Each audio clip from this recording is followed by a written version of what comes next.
Good evening. Most of us in this room tonight have been to war, and we know what it's like to fight in places that most can't even identify on a map. And it is in these places that we all find out what we're made of and how precious life really is. There's just something really special about individuals who are willing to answer that call and write the blank check payable to the United States of America that includes up to your life.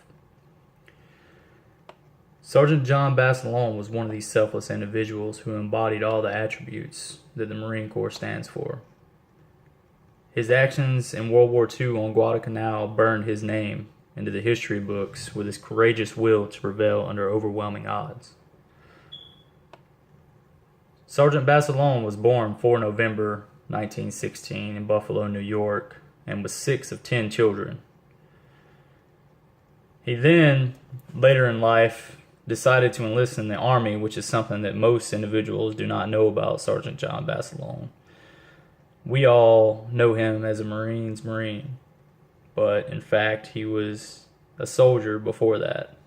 In 1934, where he served a 3-year tour in the Philippines, where he was regarded there as a celebrity and a champion Golden Glove boxer. After his tour was up in the Army, he was discharged and worked odd jobs around Maryland before realizing that the civilian life just wasn't for him. Plus, he wanted to return to the Philippines, where he was a celebrity, of course. And he figured that the quickest way there was to join the Marines, because the Army just wasn't going to get him there as fast as he wanted to. In 1940, he joined the United States Marine Corps, and in 1942 he found himself on the Battle of Henderson Field, where his unit directly repelled 3,000 Japanese soldiers, attributing to his Medal of Honor. In 1943, he returned back to the States, which is common practice for individuals who have received this prestigious medal, to sell war bonds and,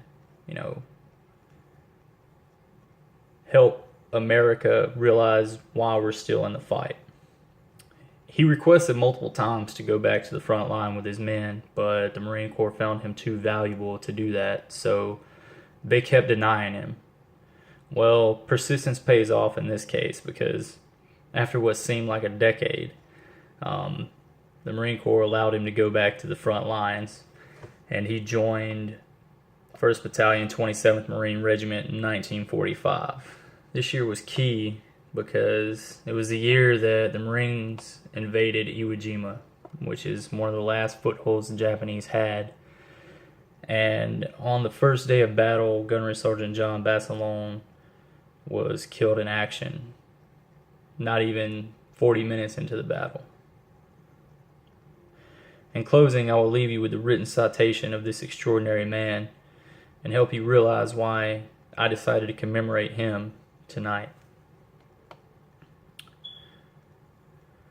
For extraordinary heroism and conspicuous gallantry in the action against the enemy Japanese forces above and beyond the call of duty, while serving with the 1st Battalion, 7th Marines, 1st Marine Division in the Laguna area, Guadalcanal, Solomon Islands on 24 and 25 October 1942.